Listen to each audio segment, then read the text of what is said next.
मण्डलाकारं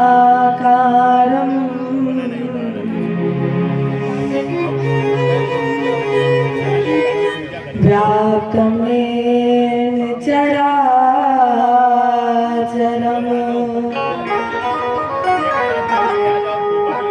तत्पदं दर्शितमे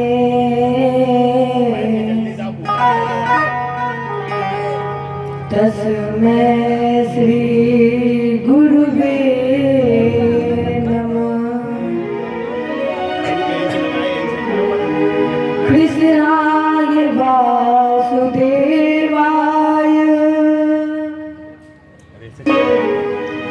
हरये परमात्मने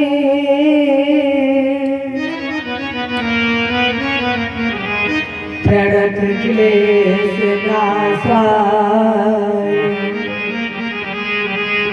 गोविन्दाय नमो नमः। व्रजे वसन्तं नवनीतचौरम् गोपाङ्गनानां चतुर्फूलचौरम्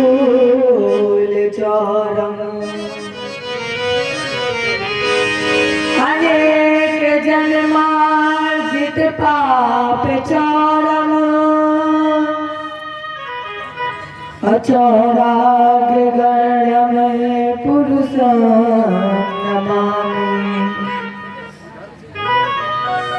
नारायणं नमस्कृत्य नरं चैव नरोत्तमं देवीं सरस्वतीं व्यासं ततो जयमुदीरये।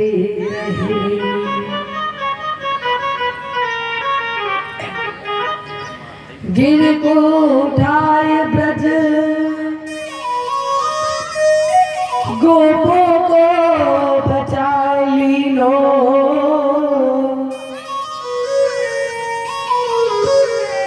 अग्नि से उबारे पांडव बालक मझारी के। राखो गज घंटा तले बालक विहंगम को और राखो व्रत में धर्म पांडव की नारी को। गज की अरज सुन ग्राह से छुड़ाई शीघ्र भारत में राखो प्रण भीष्म ब्रह्मचारी को। तीन विगता प्रहारी संत सुखकारी है जो मोहि तो भरोसो वाही सावले बिहारी को। हे भारत के सारथी लाखों बार प्रणाम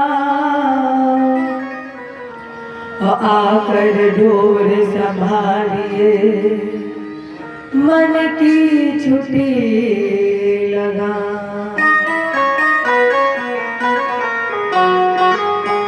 भगत भक्त भगवंत गुरु चतुर नाम बपे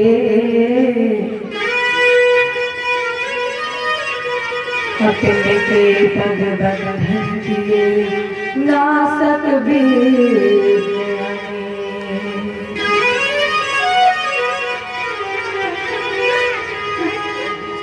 कराऊं प्रणाम करम मनवाई करहु कृपा सेवक सुत जान। अतुलित बलधामं षोडशैलावधेयम् अतनुज बन कृशानम ज्ञानिनामग्रगण्यम्।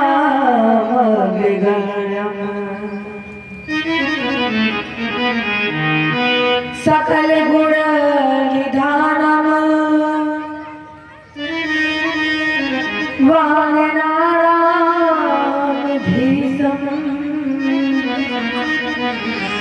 रघुपत प्रिय भक्तम बात जातम नमामि। रघुपत प्रिय भक्तम बात जातम नमामि। जय गुरुदेव भगवान की, जय रामचंद्र की, उमापति महादेव की, आदिशक्ति दुर्गे मैया की, बाबर भगवान की, बजरंग बली की। जय जय श्री राम, जय जय श्री, जय जय श्री राम।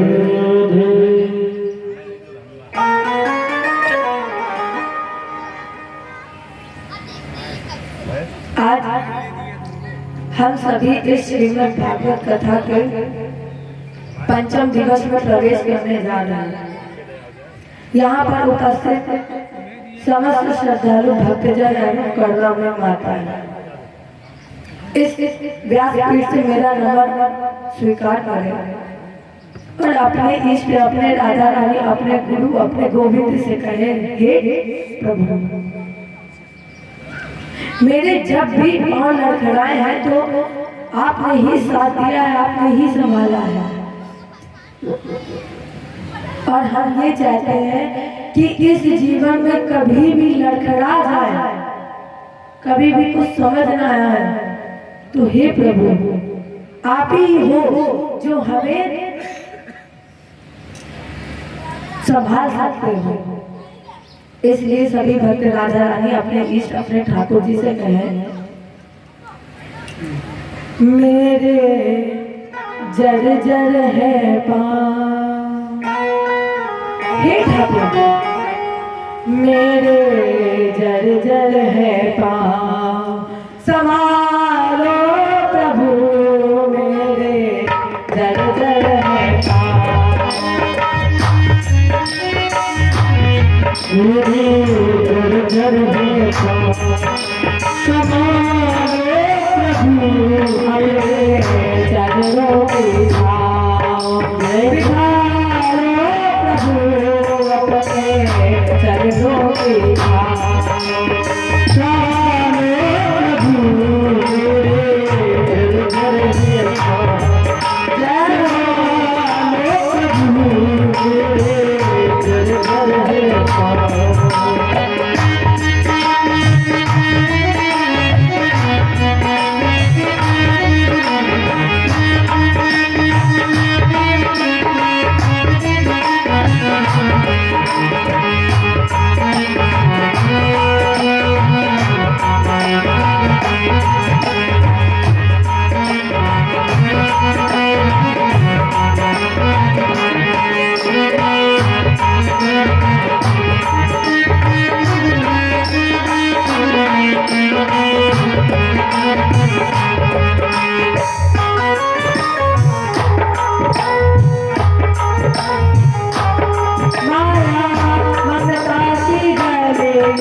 जब योग माया ने आकाशवाणी द्वारा कंस से कहा कि तेरे काल का जन्म हो चुका है, तो कंस घबरा गया।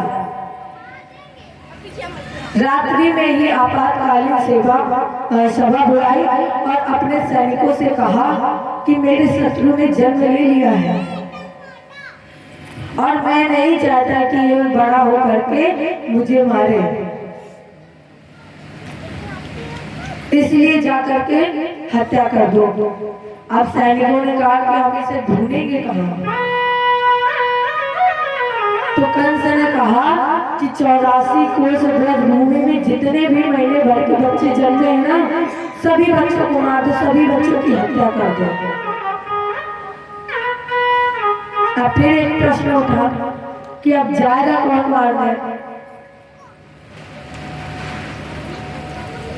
उसी सभा में बैठी थी पूतना, कंस की बहन।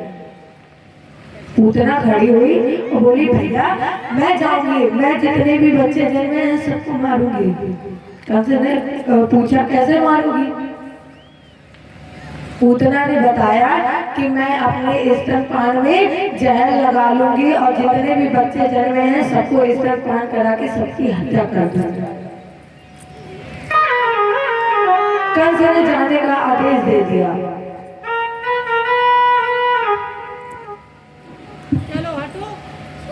गोकुल में आज 7वां दिन है लाला के जन्मोत्सव का। अब देखो, कृष्ण का अवतार हुआ अष्टमी को और पूतना कृष्ण को मारने आई चतुर्दशी की सुबह ठीक 7वें दिन। क्यों? पहले तो ये समझ लो पूतना है क्या। पूत का अर्थ है पवित्र, पूत का अर्थ है पवित्र, और जो पवित्र नहीं है वह है पूतना। अब पवित्र क्या नहीं है? पवित्र नहीं है अज्ञान अविद्या, और पवित्र क्या है? पवित्र है ज्ञान। गीता जी में कहा गया है, नाहि ज्ञानेन सदृशम् अपवित्रमेह विद्यते। इस संसार में ज्ञान के सिवा पवित्र करता कुछ भी नहीं है। ज्ञान सा पवित्र कुछ भी नहीं है। ज्ञान है पवित्र और अज्ञान है अपवित्र। अज्ञान से वासना का जन्म होता है और यहाँ पूतना का ही स्वरूप है। अब एक प्रश्न फिर उठा कि अब पूतना अर्थात अविद्या चतुर्दशी के दिन क्यों आई? पूतना चतुर्दशी के दिन क्यों आई? क्योंकि उसने 14 ठिकानों पर वास किया था। 14 ठिकानों पर वास किया था। 5 ज्ञानेंद्रिया, 5 कर्मेंद्रिया, मन, बुद्धि, चित्त और अहंकार, इन 14 जगहों पर वास करती है, अविद्या वास करती है। पूतना गई 84 कोस व्रत भूमि में जितने भी बच्चे थे महीने भर के 3 वर्ष के अंदर, सभी बच्चों की हत्या करती जा रही थी। अब बच्चों की हत्या करते करते ये पहुंची नंद के द्वार पर। अब देखा पूतना ने कि यहाँ तो सब जन्मोत्सव में मग्न है, गाने में नाचने में मग्न है, इतनी भीड़ में कौन किसको ध्यान देगा। इधर देखा पूतना ने कि सब जन्मोत्सव मना रहे, नाच रहे, गा रहे, कह रहे नंद के आनंद भयो जय कन्हैया लाल की।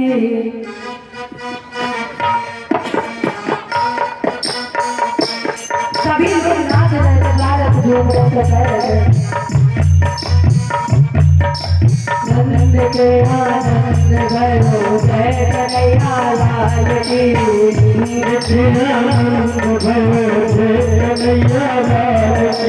जय हो नंदलाल की, जय हो गोपाल की, जय हो नंदलाल की, जय हो गोपाल की, जय हो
ये देखते देखते पहुंची यशोदा जी के द्वार पर। जैसे ही ये द्वार पर आई और यशोदा जी आई बाहर, यशोदा जी से पूछा, देवी आप कौन है? देश बदल कर गई थी, पूतना की कोई पहचाने नहीं। यशोदा जी ने पूछा, देवी आप? पूतना बोली, मैंने सुना है कि आपके यहाँ लाला हुआ है, तो हम सोच रहे हैं कि चलो लाला को दर्शन दे आते हैं, कि आशीर्वाद दे देते हैं। तो यशोदा जी पूतना को लेकर के, लाला झूला में झूल रहे थे, पूतना को लेकर के झूले के पास गए और यशोदा जी ने कहा, देवी आप लाला के दर्शन करो, आप लाला को आशीर्वाद दो, हम तब तक नाश्ता पानी ला करके दे रहे हैं। क्योंकि ये हर जगह का नियम है कि अतिथि देवो भव, कोई भी अतिथि आए उसे जलपान जरूर कराना चाहिए। तो यशोदा जी सम्मान में लग रही आगे, और इधर जैसे ही पूतना ने झूले में देखा और हमारे लाला ने जैसे ही पूतना को देखा, हमारे लाला ने पूतना को देखते ही आंखें बंद कर ली। पूतना को देखते ही कन्हैया ने आंख बंद कर ली। क्यों? परीक्षित ने प्रश्न किया, भगवान ने पूतना को देखकर आंख क्यों बंद की? सुखदेव जी कहते हैं, राजा भगवान ने आंखें इसलिए बंद कर ली है कि शायद प्रभु के मन में ग्लानि हो गई है। 24 अवतारों में 2 ही अवतार तो उनके श्रेष्ठ हैं, राम अवतार और कृष्ण अवतार, और दोनों ही अवतारों में सबसे पहले मारना किसे पड़ा है? राक्षसी को मारना पड़ा है। राम अवतार में ताड़का को और कृष्ण अवतार में पूतना को। तो शायद हमारे प्रभु के मन में ग्लानि हो गई कि दोनों अवतारों में राक्षसी को ही मारना पड़ रहा है, इसलिए प्रभु ने आंख बंद कर दी। अब पूतना इधर उधर देखी कि कोई हमें देख तो नहीं रहा है, सब नाचने में मग्न थे, किसी को किसी का होश ही नहीं था। पूतना ने लाला को गोद में उठाया और निकल गई। अब इधर पूतना कृष्ण को स्तनपान करा रही थी। पूतना ये सोच रही थी कि ये 5-10 मिनट स्तनपान करेगा, उसके बाद ये मर जाएगा। अब जैसे ही हमारे प्रभु ने स्तनपान को शुरू किया, 5 मिनट हुए कुछ नहीं हुआ, 10 मिनट हुए कुछ भी नहीं हुआ, ऐसे ही करते करते 15-20 मिनट होते गए। अब पूतना बोले, ये कौन सा बच्चा आ गया है? ये हमें लग रहा कोई बालक नहीं, कोई जादूगर है, ये शायद तंत्र मंत्र जानता है जी, इससे कुछ हो ही नहीं रहा। और ये बड़े आराम से स्तनपान कर रहे हैं। स्तनपान करते करते पूतना एकदम से चिल्लाने लगी, अरे लाला छोड़ दो, अरे लाला छोड़ दो, बहुत दर्द हो रहा है, चिल्ला रही है, लाला छोड़ दो, चिल्लाने लगी। अब जैसे ही पूतना चिल्लाई, अरे लाला छोड़ दो, मुझे पीड़ा हो रही, दर्द हो रहा, छोड़ दो। लाला बोले, अरे जो मेरे पास आ जाता है उसके लौटने के सारे रास्ते बंद हो जाते हैं। अब पूतना फिर चौंकी, ये 7 दिन का बालक, और पीछे करो, 7 दिन का बालक बोल उठा, शायद ये कोई जादूगर है। और ऐसे ही करते करते पूतना के चिल्लाते चिल्लाते वो प्राण निकल गए, उद्धार हो गया पूतना का। जय बोलो कृष्ण भगवान की। सुखदेव जी कहते हैं कि पूतना जब जमीन पर गिरी तो उसका शरीर 18 किलोमीटर का हो गया। पूतना का शरीर 18 किलोमीटर का हो गया जब जमीन पर गिरी 6 कोस का मरते समय। इतना विकराल रूप हुआ कि जितने बाग बगीचे थे सब पूतना के नीचे आकर दब गए। अब जैसे ही कंस को पता चला उसके मन को बहुत कष्ट हुआ, बहुत पीड़ा हुई। और इधर नंद बाबा मथुरा से आए तो उन्होंने बहुत गौए दान किए। फिर कंस ने सकटासुर को भेजा। इधर यशोदा जी गोपियों का सम्मान करने में लगी थी और गोपियों का सम्मान करते करते इन्होंने लाला को ही बुला लिया। अब लाला ने सोचा कि ला आज मैया से एक मजाक करे। मैया ने आज बुला दिया तो चलो मजाक करते। लाला वहीं पर रोने लगे। जब कन्हैया के रोने हुए की आवाज यशोदा जी के कान में नहीं पहुंची तो ये पैर हाथ हिलाते हुए रोने लगे। जब ये पैर हाथ हिलाते हुए रो रहे थे कन्हैया ने देखा कि उधर से सकटासुर आ रहा है।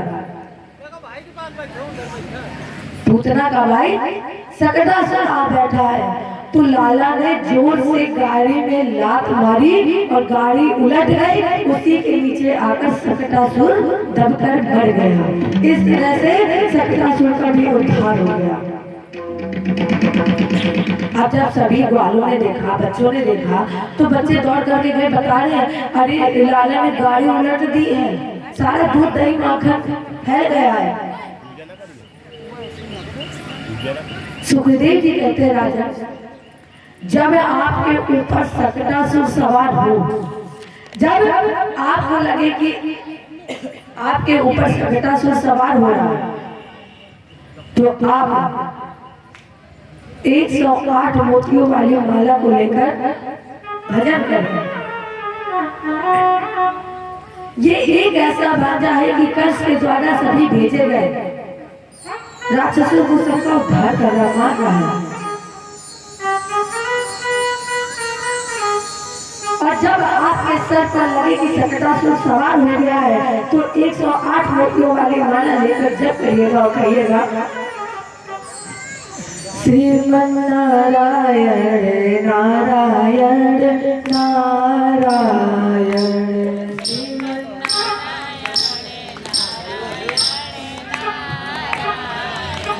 श्रीमन नारायण नारायण नारायण श्रीमन।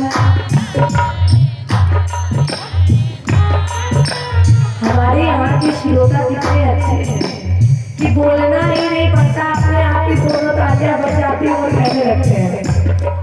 पर जो नहीं भी बजाना है वो भी एक बार ताली बजाते हुए कहिए श्रीमन नारायण नारायण नारायण श्रीमन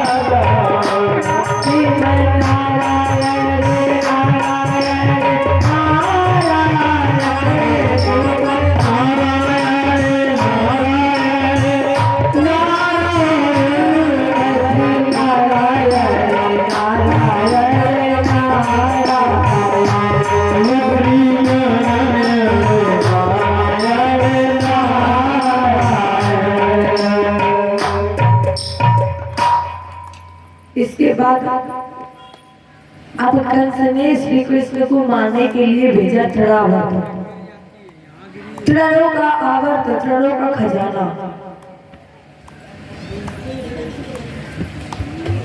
एक दिन यशोदा जी श्री कृष्ण को अपनी गोद में खिला रही थी, लाल लड़ा रही थी, प्यार कर रही थी।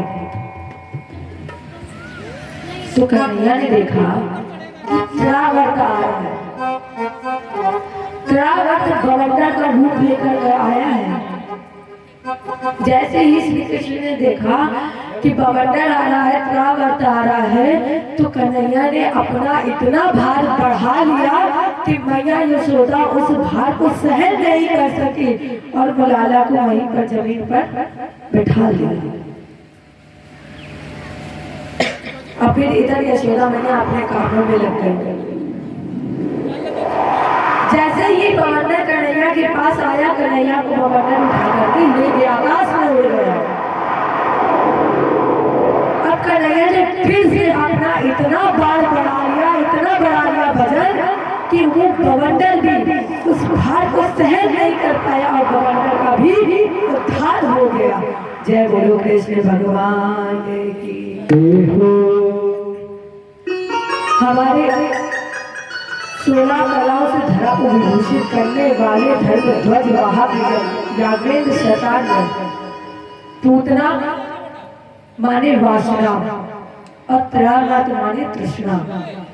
और जब व्यक्ति अपने जीवन से वासना और तृष्णा को मार देता है, तब समाज उसे देता है यश। यश माने नामकरण, नाम। और जो चर्चा आपने सुनी, इसके बाद गर्गाचार्य जी ने भगवान का नामकरण संस्कार किया। बलराम भैया का नाम रखा बलभद्र। भद्र माने कल्याण। जो अपने बल का प्रयोग जग कल्याण के लिए करेगा, उसका नाम होगा बलभद्र। कर्षिता इति तृष्णा, जो कर्षण करने की क्षमता रखता है, या पापेन कर्षिता इति तृष्णा, जो पापियों के पाप का कर्षण कर लेता है, उसका नाम है कृष्ण मदन मोहन। जो पापियों के पाप का कर्षण कर लेता है, उसका नाम है कृष्ण मदन मोहन। मदन मोहना, जिसके अंदर ना तो किसी प्रकार का मद है और ना ही किसी प्रकार का मोह। जो मद और मोह से रहित है, वो है मदन मोहन। अब इनके बहुत से नाम हैं। क्या शोभा है इनकी, हमारे ठाकुर जी की क्या शोभा है। सोहत है चंदवा सिर मोर के, ऐसी सुंदर पार कसी है, और ऐसी गोरज भाल विरासत, और ऐसी ही ये बदमाल पड़ी है। रस खान विलोकत बारी भई, और जगमोद के गार पुतार हंसी है। खोलो घूंघट खोलो कहाँ, और वह मूरत कैरन मांझ भसी है। अरे एक बार माया का घूंघट खोल करके तो देखो कैसे है हमारे प्रभु जी, क्या शोभा है उनकी। तेरे घर तू काहे भटकत, तेरे घर तेरा। अरे एक बार जब माया का घूंघट खोल लोगे तो इस संसार की जरूरत नहीं पड़ेगी, तब तो हमारे प्रभु जी ही है काफी। एक बार माया का घूंघट खोल कर देखो कैसी शोभा है। तेरे घर राम तू काहे भटकत, तेरे घर राम। जैसे माखन बसत दही, जैसे माखन बसत दही, अनिक सत नाही बिना तेरे घर राम। तू काहे भटकत, तेरे घर राम। और जब इनकी दिव्यता का वर्णन किया गया, भगवान माखन रोटी खा रहे थे। एक कौवे की दृष्टि पड़ी तो कौवा माखन रोटी लेकर के उड़ गया। अब भगवान ने क्या किया, भगवान वहीं लेट गए, वहीं रोने लगे, लोट पोट हो गया पूरा शरीर, इनका धूल दूषित हो गया। और जब इनका शरीर धूल दूषित हो गया तो कवि ने लिखा क्या, कैसे लग रहे थे हमारे श्याम जी जब इनका पूरा शरीर धूल दूषित हो गया। धूल भरे अति शोभित श्याम जू, और तैसी बने सिर सुंदर चोटी। खेलत खात फिरे अंगना, और पग पैजन बाजत तिरी खचौटी। वहाँ छवि को रस खान बिलोकत, और वारती काम कला निधि कोटी। और काज के भाग्य कहाँ कहिए, और हरि हाथ से ले गयो माखन रोटी। हाथ से भगवान को रोटी ले गया, और जैसे ही वो रोटी ले गया तो हमारे कन्हैया जी पूरे शरीर से धूल दूषित हो गया, वहीं पर लेट कर रोने लगे। मानो जैसे लग रहा था कि धूल में जैसे शरद पूर्णिमा का चंद्र बादलों में छुप गया है। इनका एक नाम बनवाली भी है। इनके शरीर का जो श्रृंगार है वो वनस्पतियों का ही तो है। उनके शरीर का जो श्रृंगार है वो वनस्पतियों का ही है। अब यहाँ ध्यान देने की एक बात और है कि जब तक भगवान गोकुल और वृंदावन में रहे हैं, जब तक भगवान गोकुल और वृंदावन में रहे हैं, नंगे पैर रहे हैं, नंगे पैर, क्योंकि भगवान जानते थे अगर हमें गरीबों का आनंद लेना है, गरीबों के साथ रहना है तो गरीब बनकर ही रहना है, तभी तो गरीब का आनंद हम ले पाएंगे। तो हमारे प्रभु ने गरीबों का आनंद लिया, इसलिए जब तक गोकुल और वृंदावन में रहे तब तक नंगे पैर रहे। तो इनका श्रृंगार कैसा है, सोहत है चंदवा सिर मोर के। सबसे पहले मुकुट भगवान के जो बना है, ये मुकुट किसका है, ये मुकुट किसका है जो भगवान के सर पर बना है, मोर का। अब किस मोर का, किस मोर के पंख का, जिसे मोर ने छोड़ दिया है, या मोर ने समाज को छोड़ दिया। अर्थात राजेंद्र, हमारे प्रभु के सर पर ताज कौन बनता है, जो समाज को छोड़ देता है या जिसे समाज छोड़ देती है, वही हमारे प्रभु के सर का मुकुट बनता है।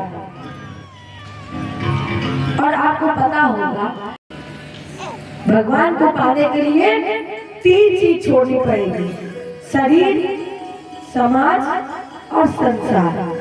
और जब यही 3 चीजें छोड़ दे तो फिर क्या पकड़े, भक्ति, ज्ञान और वैराग्य।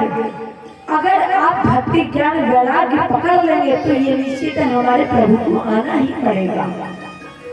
इसलिए शरीर, समाज, संसार छोड़े और भक्ति, ज्ञान और वैराग्य पकड़ लें, क्योंकि भक्ति, ज्ञान, वैराग्य बिन अछूटे न माया फंद।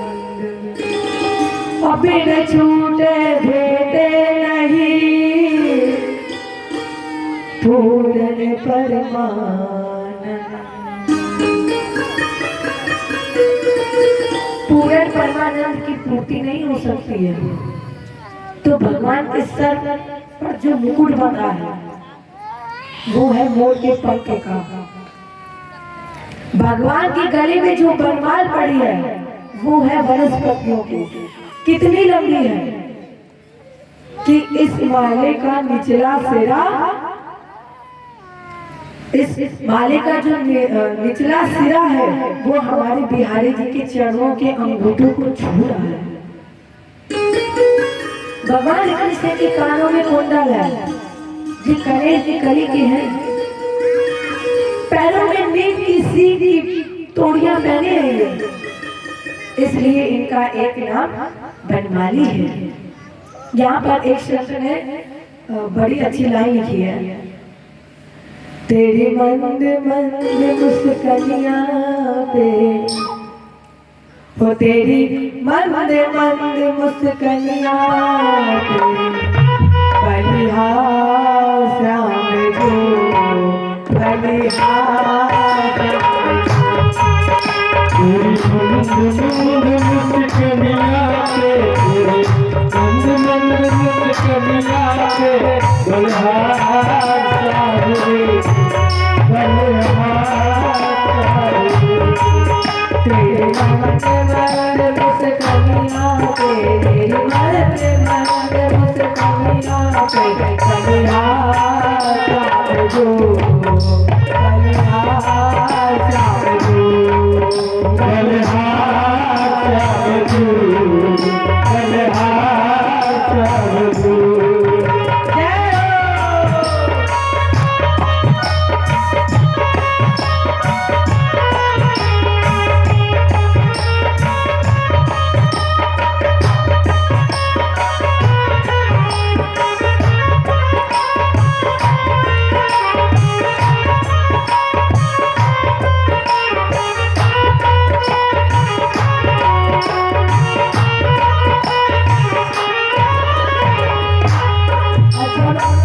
हमारी प्यारी भी चलते हैं, तू भी चाल कैसे,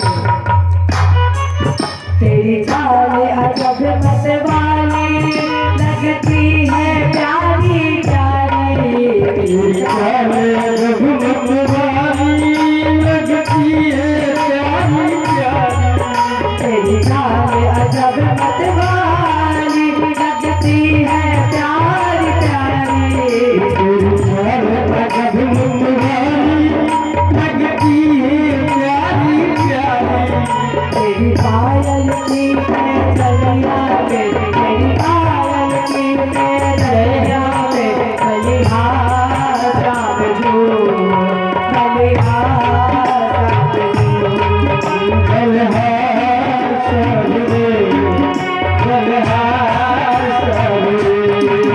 तेरी मंद मंद मुस्कानियां पे, तेरी मंद मंद मुस्कानियां पे, बलिहार श्याम जो, बलिहार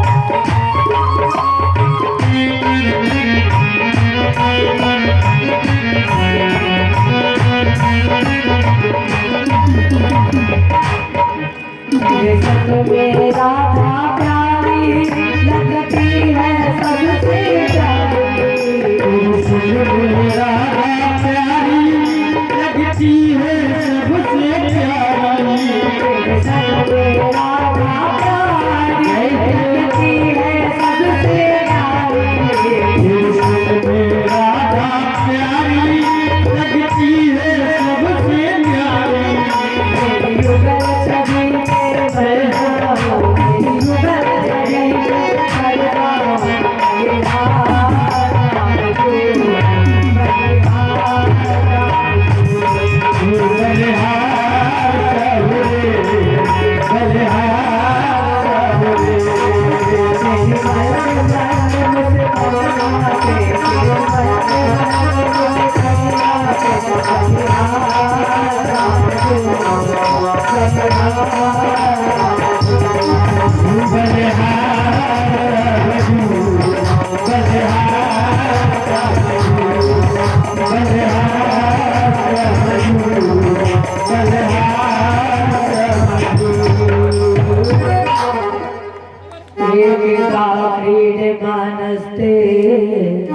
रामा घागो गारी कहा कृष्णामृतम भक्ति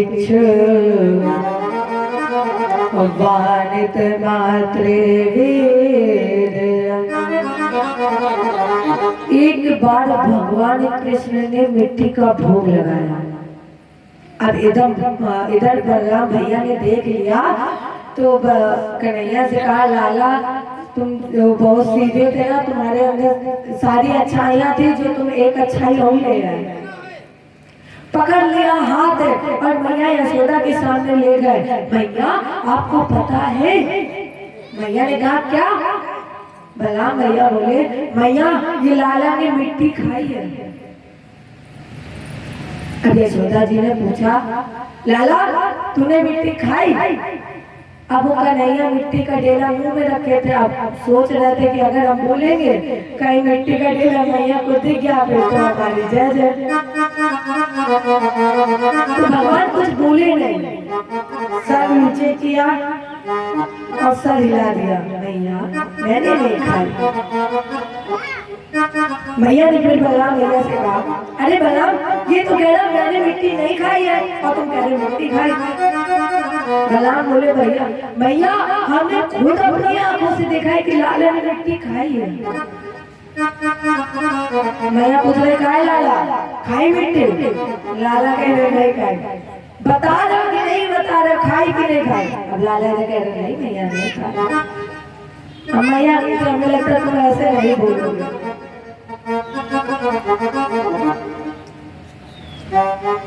लाला मुझे फिर कैसे बोले? तो माता पहले कहती थी ना आ करके मुंह खोल के दिखाओ, तो मैया यशोदा बोली लाला से आ करो मुंह खोलो। और जैसे ही हमारे प्रभु ने मुंह खोला वहां मिट्टी का ढेला नहीं था। फिर जैसे ही भगवान ने मुख खोला पूरा ब्रह्मांड, और उस ब्रह्मांड में एक गोकुल, एक यशोदा, एक कृष्ण, उस पूरे ब्रह्मांड में फिर एक यशोदा, एक गोकुल, एक कृष्ण। मानो इस सारा ब्रह्मांड अर्थात भगवान कृष्ण के खुले हुए मुख में 7 ब्रह्मांड, 7 गोकुल, 7 यशोदा और 7 कृष्ण दिख रावा माता ही निज और अद्भुत रूप अखंड। अब बोले मैया मैं कौन हूँ? रोम रोम प्रतिलागे कोटि कोटि ब्रह्मांड। मैया यशोदा डर गई, बेहोश हो गई, नेत्र से अश्रु आ गए। लाला मैया यशोदा की गोदी में बैठे और प्यार कर रहे थे, मैया क्या हो गया? और जैसे ही कन्हैया मैया यशोदा की गोदी में बैठ करके लाड़ लगा रही थी, मैया की आप बोली, मैया मैया आपको पता है मैंने मिट्टी नहीं खाई। हाँ हाँ लाला तूने मिट्टी नहीं खाई। मैया अगर आपको भरोसा ना हो तो कहो तो मुंह खोल करके दिखा दे, आ कर दो। मैया बोली मुंह तो तुम सपने में ही मत खोल देना। लाला तूने मिट्टी नहीं खाई है? अब कन्हैया बोले हाँ जो हम बोलेंगे अब तो वही बोलोगे कि हमने नहीं खाई। हम कह रहे थे तुम भी कहीं तुमने नहीं खाई। राजेंद्र जरा सोचिए, जिसके लिए लिखा गया है भ्रगुटी विलास सरसले हुई, जिसकी भ्रगुटी उठ जाती है जन्म हो जाता है। जितनी देर भ्रगुटी रुकती है इतनी देर में पाला हो जाता है और पलक झपक जाती है, इतनी ही देर में संहार हो जाता है। आज वही भगवान मैया यशोदा की गोद में अपनी नजर उतरवा रहे हैं। बढ़िया वस्त्र पहनाए, अभी यशोदा जी ने काजल लगाया और नए नए वस्त्र पहनाया और फिर दरवाजे पर बैठा दिया। इधर मैया फिर अपने कामों में लग गई। अब भगवान ने घुटुओं घुटुओं चलना प्रारंभ किया। अब बच्चों का ये काम होता है कि जहाँ पानी देखेंगे वहीं छप छप करने लगेंगे। तो भगवान घुटनों पर चलते चलते तो पहले गोबर पे गए, दोनों हाथ में गोबर छप छप किया, हाथ में लिया और जा करके फिर पानी में फिर छप छप। मैया को आवाज आई पानी की, मैया आई, कहता है लाला अभी तो हमने तुम्हें नहला के तैयार किया था, काजल लगाया था, वस्त्र पहनाया था, नैना फिर तुम गंदे हो गए। मैया यशोदा ने फिर स्नान कराया, फिर नए वस्त्र। अब मैया यशोदा ने नजर किससे उतारी है?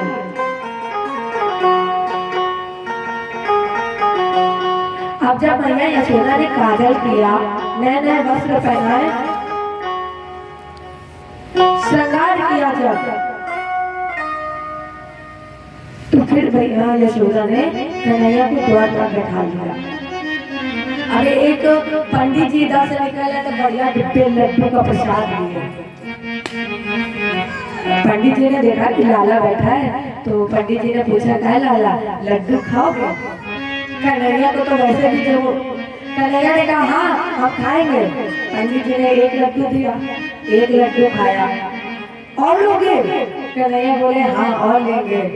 पंडित जी ने फिर एक लड्डू दिया, वो भी खा लिया। पंडित जी ने पूछा लाला और चाहिए? पंडित जी ने कहा अरे एक एक करके क्या दे रहा हूँ, पूरा ही डिब्बा दो ना। पूरा डिब्बा लेके खाने लगे। मैया यशोदा कहती का लाला अगले जन्म में तुम, पिछले जन्म में तुम पंडित थे का? अब इधर कन्हैया जी बलराम जी की तरफ देख रहे हैं। बलराम जी ने पूछा क्या हुआ, हमको क्या देख रहे हो? लाला बोले कि हमें लग रहा है, बताओ इतना छुप छुपा करके आए हैं, हमारे हमें लग रहा हमें पहचान नहीं है। ये हमारे कन्हैया जी की लीला है। इसके बाद हमारे प्रभु ने माखन चोरी लीला किया। इनके कुछ मित्र भी हैं, श्री रामा, मनसुखा, सुदामा और वीरभान। और जब इनके साथ में बैठे थे तो इन्होंने कन्हैया जी ने कहा कि आज गोपियों के घर चलना है। क्यों? भगवान ने कहा है प्रेम के बस है दया निधान, जाति पाति का जिक्र वहाँ क्या, जाति पाति का जिक्र वहाँ का, जहाँ है प्रेम प्रधान, प्रेम के बस है दया निधान। प्रेम की वसीभूत है ये, प्रेम के बंधन में है ठाकुर जी। और गोपियां तो ये चाहत रखती थी कि मुझे कन्हैया का दीदार कब हो, किस तरह से दीदार हो। तो भगवान के दर्शन करने के लिए गोपियों ने एक योजना बनाई, जिसे हम आप माखन चोरी के नाम से जानते हैं। पहले एक विचार करिए, क्या हमारे प्रभु को, ठाकुर जी को चोरी करने की जरूरत है? क्या हमारे भगवान को चोरी करने की जरूरत है, जिसके लिए वेदों में लिखा गया है 3 लोक 14 भवन का मालिक है। आपका एक तुलसी का दल रखने के लिए स्थान नहीं है और उन्हें चोरी करने की जरूरत है? इन्हें धन की क्या चाहत है? फिर ये गोपियों के प्रति प्रेम या गोपियों का प्रेम है। परिणाम स्वरूप भगवान ने एक एक ग्वालों का काम बांट दिया। प्रत्येक गोपियों के यहाँ जाने की योजना बनाई। अब सुखा से कह दिया कि गोपियों के घर में देखना कहाँ क्या बात हो रही, क्या योजना हो रही है। अब यहाँ एक बात और ध्यान देने की है कि गोपियां चोरी कर रही है, चोरी करवा रही है कि भगवान चोरी कर रहे हैं? ध्यान से सुनिएगा। एक बार एक गोपी ने क्या किया, मटकी रख दी और दरवाजे पर अपने पति बच्चों को बैठा दिया, ताला लगा दिया गेट पे और बच्चों पति से कहा कि ध्यान से देखते रहना, कहीं वो लाला ना आ जाए, वो मटकी खोल के माखन ना खा ले। इधर कन्हैया ग्वाले से टहल रहे थे, इधर से गोपियां आई, देखा कन्हैया को। एक गोपी दौड़ करके गई, कन्हैया यहाँ पर आज माखन खाने नहीं गई। माखन खाना है? हाँ हाँ खाना है। तो मेरे घर पे माखन है, खा लेना। हमें पता, कन्हैया बोले ऐसा है, हमें पता है कि तुम दरवाजे पर अपने पति और बच्चों को बैठा ली हो और हमसे कभी माखन खा लेना। माँ थोड़ी ना खाली कि हम जाके माखन खाए। अब यहाँ ध्यान देना कि गोपियां माखन चुरवा रही है कन्हैया से कि कन्हैया खुद ही। एक गोपी बोली कि लाला दरवाजे पर पति बैठे हैं, बैठे रहने दो, बच्चे बैठे रहने दो, हमने पीछे वाली खिड़की खोल रखी है, वहां से तुम चले जाना और माखन चुरा कर खा लेना। अब बताओ क्या भगवान चोरी कर रहे हैं? गोपियां खुद भगवान से चोरी करवा रही हैं। अब एक गोपी ने दूसरे दिन क्या किया, अंधेरा घर में अंधेरा कर दिया और मटकी सीके पर टांग दी। मनसुखा का काम यही था, पता लगाना किसके घर में कौन सा कहाँ माखन छुपा रहा है। मनसुखा गया, बोला कन्हैया कन्हैया आज चोरी नहीं होगी। कन्हैया ने पूछा क्या है मनसुखा, क्यों नहीं होगी चोरी? अरे तुम्हें पता है वो गोपी है ना, उसने सीके पर मटकी टांग दी है और अंधेरा कर दिया है।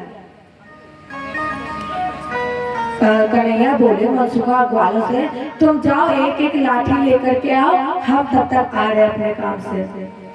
अब ऐसे भी हमारे कन्हैया जी तो है नटखट।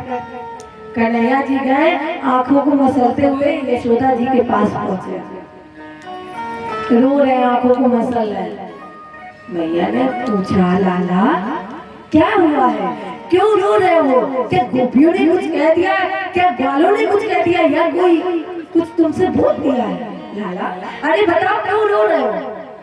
लाला ने कहा भैया एक बात बताओ, ये जो ग्वाले लोग हैं ना, गोपियां हैं, वो हमसे कहते कितना गरीब है। अब बताओ भैया क्या हम गरीब हैं? कहते बताओ इतना गरीब है कि इसके गले पर कुछ है ही नहीं। अब देखना यहाँ क्या कर रहे हैं नटखटी। कन्हैया मैया यशोदा बोली लाला बताओ तुम्हें क्या चाहिए, क्या पहनना?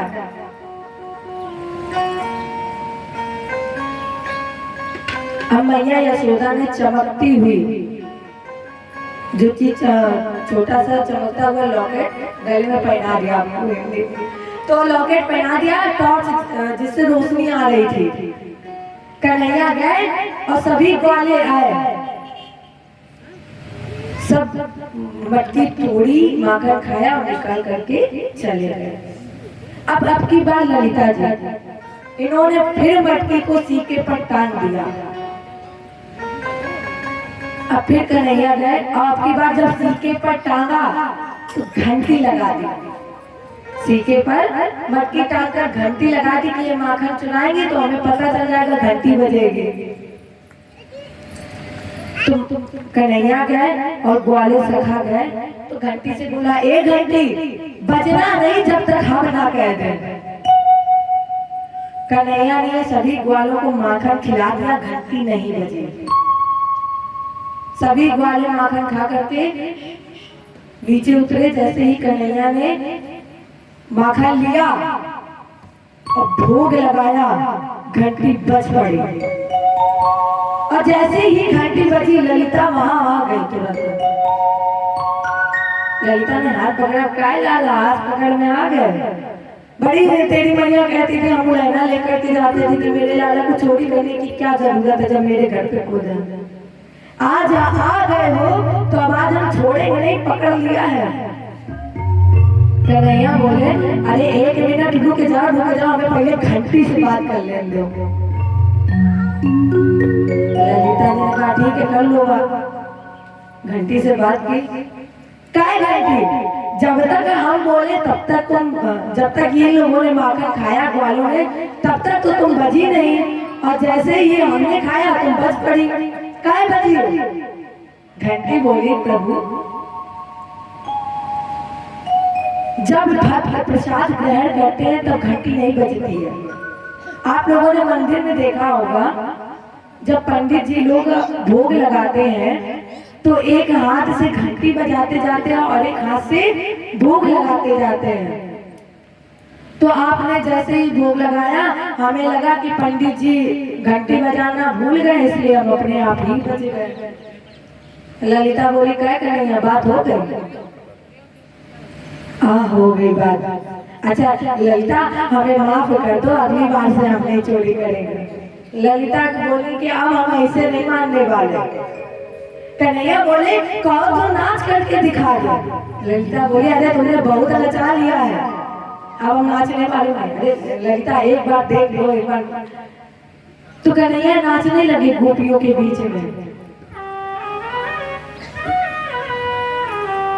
और कहे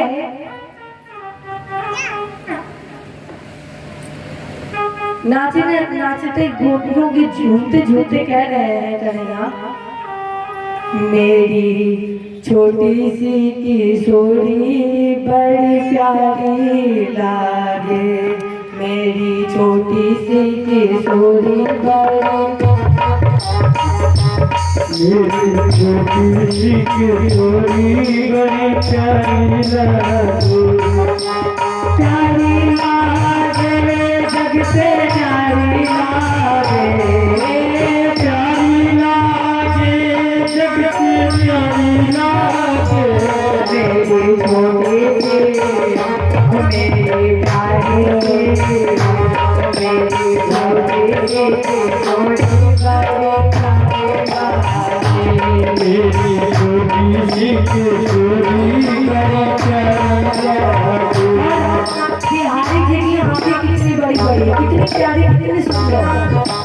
छोटो से बिहारी की बड़ी बड़ी अखियाँ, छोटो से बिहारी की बड़ी बड़ी, छोटो से बिहारी की बड़ी बड़ी अखियाँ, छोटो से बिहारी की बड़ी बड़ी अखियों में कजरे धार